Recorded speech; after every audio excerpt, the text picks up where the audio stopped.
আসসালামু আলাইকুম। এটিএন বাংলা সংবাদে সবাইকে স্বাগত জানাচ্ছি। আমি শান্তা ইসলাম।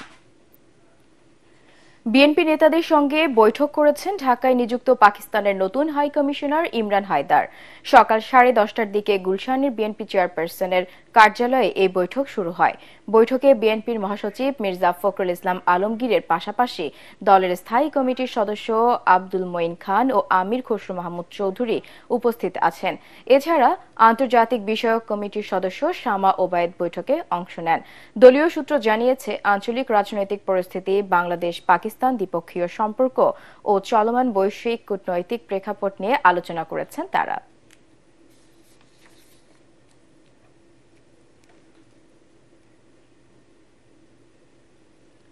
আজ পবিত্র ঈদে মিলাদুন্নবী। মহানবী হযরত মুহাম্মদ সাল্লাল্লাহু আলাইহি ওয়াসাল্লামের জন্ম এবং ওফাত দিবস। 570 খ্রিস্টাব্দের 12 রবিউল আউয়াল আয়ামে জাহিলিয়াতের যুগের অবসান ঘটিয়ে দুনিয়াতে আগমন হয় সর্বকালের সর্বশ্রেষ্ঠ নবীর। তার আগমনে আলোকিত হয়ে ওঠে সমস্ত সৃষ্টিকুল। বিশেষ ধর্মীয় ভাবগাম্ভীর্যের মধ্য দিয়ে দিনটি পালন করছেন মুসলমানরা। আরো জানাচ্ছেন মুশফিকুর রহমান।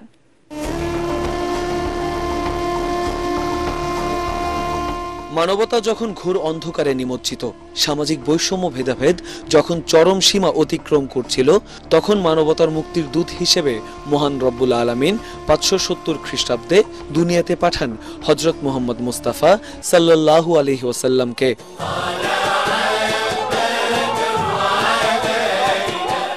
পবিত্র কুরআনে মহান আল্লাহ পাক ইয়াসিন, ত্বহা, সিরাজুম মুনির বলে সম্বোধন করেন তার প্রিয় হাবিবকে। দান করেন হাউজে কাউসার সহ সকল ধনভাণ্ডারের চাবি। শাফাআতের কান্ডারি আখিরি পয়গম্বরকে অধিষ্ঠিত করেন সর্বোচ্চ সম্মানে। দুনিয়াতে পাঠান সকল সৃষ্টির জন্য রহমত স্বরূপ। আসসালাতু ওয়াসসালামু আলাইকা ইয়া রাসূলুল্লাহ। রাসূল আরবি সাল্লাল্লাহু আলাইহি সাল্লামের আগমন পৃথিবীর সবচাইতে গুরুত্বপূর্ণ ঘটনা। 1500 বছর আগে পৃথিবীতে আবির্ভাব হয় উম্মতের কান্ডারি নবীর। প্রতি বছর বাংলাদেশ সহ মুসলিম বিশ্বে যথাযথ ধর্মীয় ভাবগাম্ভীর্যে নবীজির আগমনের খুশির দিনটি উদযাপন করা হয়। রাসূল পাক সাল্লাল্লাহু আলাইহি ওয়াসাল্লামের জন্ম কেন্দ্রিক যে উদযাপন, এটি মূলত মিলাদুন্নবী। এটি সর্বপ্রথম উদযাপন করেছেন রাসূল পাক সাল্লাল্লাহু আলাইহি ওয়াসাল্লাম। এর আগেও আল্লাহ রাব্বুল আলামিন সূরা আল ইমরানের 81 নম্বর আয়াতে বলেন, রাসূল পাকের শুভাগমনের সংবাদটি জানিয়েছেন আল্লাহ রাব্বুল আলামিন সর্বপ্রথম। এদিক থেকে এটি আল্লাহর সুন্নত। পাশাপাশি রাসূল পাক সাল্লাল্লাহু আলাইহি ওয়াসাল্লাম এর কাছে একবার সোমবারের রোজা সম্পর্কে জিজ্ঞেস করা হল। নবীজি বললেন যে এটি এমন এক দিন যেই দিনে আমাকে পাঠানো হয়েছে, বিধায় আমি এটি উদযাপন করে রোজা পালন করি। ইসলামী চিন্তাবিদরা জানান, শুধু মুসলমান নয়, সকল সৃষ্টির জন্য শিক্ষক হিসেবে প্রেরিত হয়েছেন হযরত মুহাম্মদ সাল্লাল্লাহু আলাইহি ওয়াসাল্লাম। নবীজি যেদিন এসেছিলেন শুধু মা আমেনা আনন্দিত হয়েছিলেন তা কিন্তু নয়, কুল কায়নাত, গোটা সৃষ্টি জগৎ, আসমান জমিন, গাছপালা, তরু লতা, সাগর, নদী, পাহাড়, পর্বত সবাই কিন্তু খুশি হয়েছে।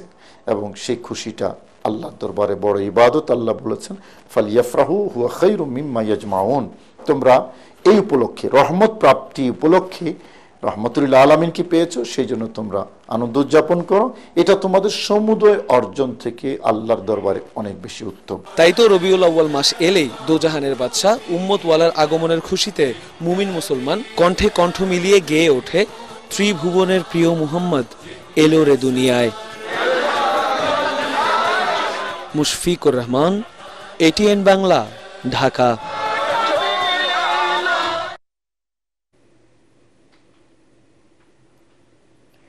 প্রধান উপদেষ্টা অধ্যাপক ডক্টর মোহাম্মদ ইউনূস বলেছেন, মহানবী হযরত মুহাম্মদ সাল্লাল্লাহু আলাইহি ওয়াসাল্লামের জীবনাদর্শ সর্বজনীন শিক্ষা ও সুন্নাহর অনুসরণ করলে বর্তমান দ্বন্দ্ব সংঘাতময় বিশ্বে শান্তি, ন্যায় এবং কল্যাণ প্রতিষ্ঠা করা সম্ভব। পবিত্র ঈদে মিলাদুন্নবী সাল্লাল্লাহু আলাইহি ওয়াসাল্লাম উপলক্ষে দেওয়া বাণীতে তিনি বলেন, ধর্মীয় ও পার্থিব জীবনে মহানবী হযরত মুহাম্মদ সাল্লাল্লাহু আলাইহি ওয়াসাল্লামের সুমহান আদর্শ ও সুন্নাহ বিশ্ববাসীর জন্য উৎকৃষ্টতম, অনুসরণীয় ও অনুকরণীয়। এর মধ্যে মুসলমানদের জন্য কল্যাণ, সফলতা ও শান্তি রয়েছে। বিশ্বের সর্বশ্রেষ্ঠ মহামানব, সর্বশেষ নবী ও রাসূল হযরত মুহাম্মদ সাল্লাল্লাহু আলাইহি সাল্লামের জন্ম ও ওফাতের পবিত্র স্মৃতি বিজড়িত ঈদে মিলাদুন্নবী সাল্লাল্লাহু আলাইহি সাল্লাম সারা বিশ্বের মুসলমানদের জন্য অত্যন্ত পবিত্র ও মহিমান্বিত একটি দিন উল্লেখ করে প্রধান উপদেষ্টা দেশবাসী সহ সমগ্র মুসলিম উম্মাহকে আন্তরিক শুভেচ্ছা ও মোবারকবাদ জানান।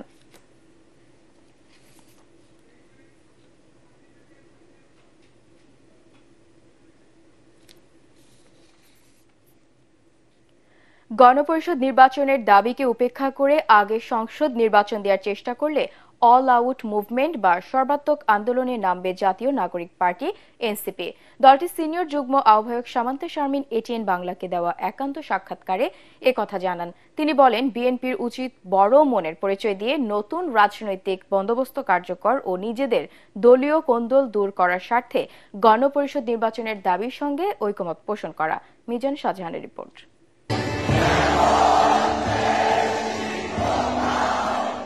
জুলাই আন্দোলনে নেতৃত্ব দেয়া শিক্ষার্থীদের রাজনৈতিক দল এনসিপি নতুন বাংলাদেশের অঙ্গীকার নিয়ে গড়ে ওঠা দলটি কি পারবে তাদের স্বপ্ন পূরণ করতে? এটিএন বাংলার সঙ্গে একান্ত আলাপচারিতায় এনসিপির সিনিয়র যুগ্ম আহ্বায়ক সামান্তা শারমিন বলেন, গণপরিষদ নির্বাচন ও সেখানে নতুন সংবিধান পাশ হলেই পূর্ণতা পাবে শহীদের রক্ত। গত 15 বছর ধরে তাদের নেতারা কর্মীরা গুম হয়েছে, খুন হয়েছে এবং জুলুমের শিকার হয়েছে, পরিবারগুলো হেনস্থার শিকার হয়েছে, এখনো সেই বর্বরতা চলছে। সেটার বিরুদ্ধে কিন্তু আসলে বিএনপিও দাঁড়াতে পারছে না। তার মানে বাংলাদেশের গণঅভ্যুত্থানে পুরোপুরি আমরা দেখেছি যে রাজনৈতিক দলগুলো আসলে অ্যাজ এ প্রজেক্ট এই দলগুলো ফেল করেছে। বিএনপির দিকে তাকিয়ে দেখবেন, জামাতের দিকে তাকিয়ে দেখবেন, তাদের কাছে অর্থ, অস্ত্র এবং ডমিনেটিং যে বিভিন্ন জেলায় জেলায় তাদের যে অ্যাসেট প্রতিষ্ঠান, এগুলোর উপরে ভিত্তি করে এবং ডিপ স্টেটের উপর ভিত্তি করে তারা রাজনীতি করেন। এনসিপি সেটা করে না। সো আমরা মনে করি যে রাজনৈতিক সংস্কৃতি পরিবর্তন করার জন্য সব দলের এগিয়ে আসা প্রয়োজন। এটা শুধু একটি দলের ব্যাপার না এবং সবচেয়ে বড় আশঙ্কা এবং সবচেয়ে বড় হতাশার বিষয় এটাই হবে এনসিপি কেও এমন দিকে ঠেলে দেওয়া হয় যেখানে আসলে তাকে অস্ত্র এবং অর্থের উপরে নির্ভর করতে হয়। সেটা খুবই দুঃখজনক। আপনারা কি সেদিকে ঠেলে দিলে কি সেদিকে যাবেন? না, প্রশ্নই আসে না। নুরুল হক নুরের উপর হামলা ও সরকারের অবস্থান নিয়েও কথা বলেন তিনি। নূরের উপরে হামলা করা মানে এটা একটা বার্তা দেওয়া যে কোন তরুণের গায়ে হাত দিতে আমরা দ্বিধা করব না। আইন উপদেষ্টা যখন বলে যে আমরা প্রতিবাদ জানাই, এগুলো থেকে পরিষ্কার বোঝা যায় যে এটার সাথে এই পুরো অন্তর্বর্তীকালীন সরকারের অনেকেই যুক্ত থাকতে পারে। বাংলাদেশে যেই জায়গাটা মৌলিক সংস্কারের সাথে মুখোমুখি অবস্থানে দাঁড়িয়ে আছে সেটা হচ্ছে সংসদীয় নির্বাচন। এই সংসদীয় নির্বাচনকে কেন্দ্র করে অন্তর্বর্তীকালীন সরকার তার সমস্ত রোডম্যাপ, সমস্ত অ্যাকশন সাজিয়েছে। এটা আমরা মনে করি যে গণঅভ্যুত্থানের সাথে তারা অলরেডি প্রতারণা করে ফেলেছেন। 90-এ স্বৈরাচার পতনের পর মৌলিক সংস্কার করতে না পারার দায় বিএনপি ও জামাতের, এমন মন্তব্য করে সামান্তা শারমিন বলেন, এবার বাধা এলে হবে সর্বাত্মক আন্দোলন। 90-এর গণঅভ্যুত্থানকে বিফল করার পেছনে সবচেয়ে বড় দায়ী বিএনপি এবং জামাত। আওয়ামী লীগ কিন্তু তার দায় বহন করে তার ফ্যাসিজম কায়েম করেছে এবং দায় বহন করে সে চলেও গেছে। গণপরিষদ নির্বাচনের কথা বলেছি বাংলাদেশের পরিবর্তন করার জন্য। আমরা কোনোভাবে এখান থেকে সরে আসতে পারবো না। আপনি ডিসেম্বরে নির্বাচন দেন, আপনি ফেব্রুয়ারিতে ইলেকশন দেন, যদি গণপরিষদ নির্বাচন না হয় তাহলে আমাদেরকে অল আউট মুভমেন্টে যেতে হবে। উচ্চ কক্ষে পিআর আর নিম্নকক্ষে সনাতন পদ্ধতিতে নির্বাচন চায় এনসিপি, তবে আগে হতে হবে গণপরিষদ নির্বাচন। পিআরের কথা বলেছি, কিন্তু নিম্নকক্ষে। মিজান শাহজাহান, এটিএন বাংলা, ঢাকা।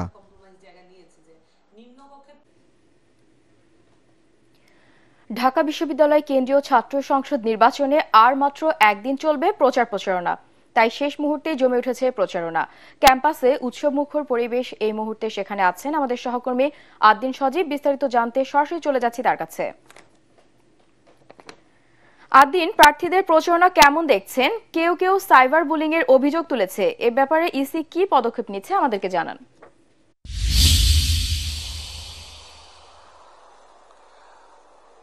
অভিযোগ সাইবার বুলিং ছাড়াও আরো আচরণবিধি সহ নানা রকম অভিযোগ প্রতিনিয়তই ডাকসু নির্বাচনের আমরা শুনতে পাচ্ছি এবং বিভিন্ন প্রার্থীরা একে অপরের পাল্টা অভিযোগ করছেন।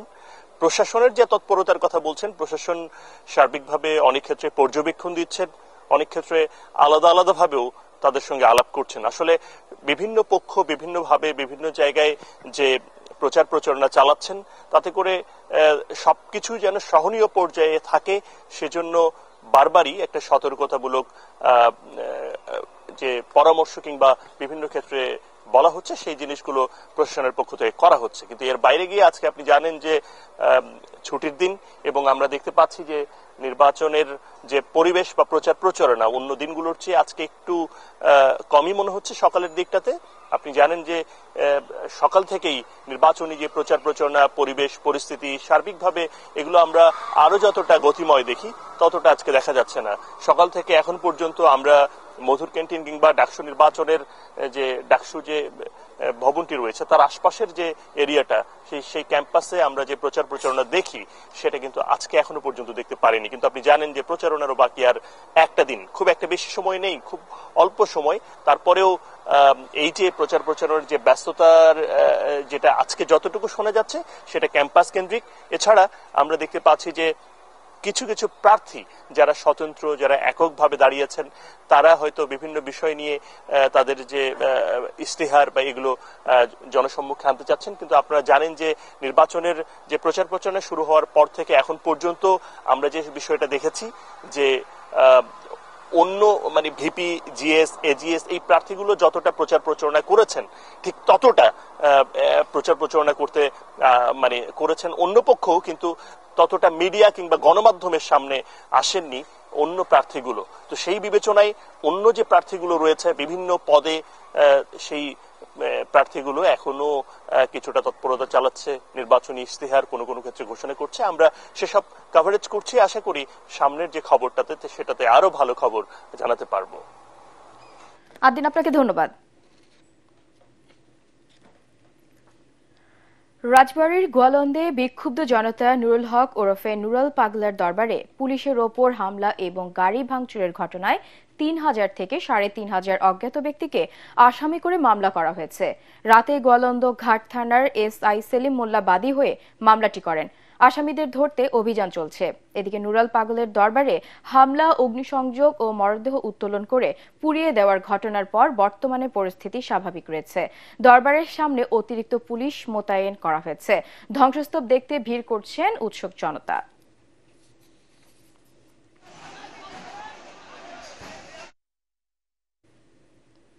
আন্তর্জাতিক গাজায় জিম্মিদের মুক্তির বিষয়ে হামাসের সঙ্গে গভীর আলোচনা চলছে বলে জানিয়েছেন মার্কিন প্রেসিডেন্ট ডোনাল্ড ট্রাম্প। স্থানীয় সময় শুক্রবার হোয়াইট হাউসে সাংবাদিকদের তিনি বলেন, হামাসকে স্পষ্ট বার্তা দিয়েছেন জিম্মিদের মুক্তি দিতে হবে, নইলে পরিস্থিতি আরও জটিল হয়ে উঠবে। ট্রাম্প বলেন, বর্তমানে হামাসের হাতে খুব বেশি জীবিত জিম্মি নেই, আর এই অবস্থায় কাউকে ফেরত আনা আরও কঠিন হয়ে পড়েছে। এর আগে গত সপ্তাহে হামাসকে দ্রুত সব বন্দী ফিরিয়ে দেওয়ার আহ্বান জানান মার্কিন প্রেসিডেন্ট। তার আশা, এতে গাজায় চলমান যুদ্ধের অবসান ঘটতে পারে। ট্রাম্পের এই আহ্বানের পর হামাস জানায় যুদ্ধ শেষ করতে একটি সামগ্রিক চুক্তির ব্যাপারে প্রস্তুত রয়েছে তারা।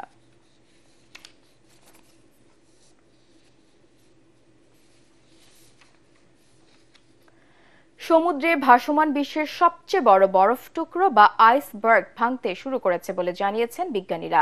আইসবার্গে 23 নামের বিশাল আকারের হিমশৈলটি পৃথিবীর সবচেয়ে পুরনো হিমশৈলগুলোরও একটি। 1986 সালে হিমশৈলটি অ্যান্টার্কটিকা থেকে বিচ্ছিন্ন হয়ে সমুদ্রতলে আটকা পড়ে। বিজ্ঞানীরা জানান, হিমশৈলটির আকার ছিল ৩,৯০০ বর্গ কিলোমিটার থাকলেও এখন তা ধীরে ধীরে ছোট ছোট খণ্ডে বিভক্ত হয়ে যাচ্ছে। তাদের মতে, সমুদ্রের পানির উষ্ণতা ও বাতাসের তাপমাত্রা বেড়ে যাওয়ায় অ্যান্টার্কটিকা আগের চেয়ে দ্রুত গলছে, যা পৃথিবীর জন্য উদ্বেগজনক। খেলার খবর।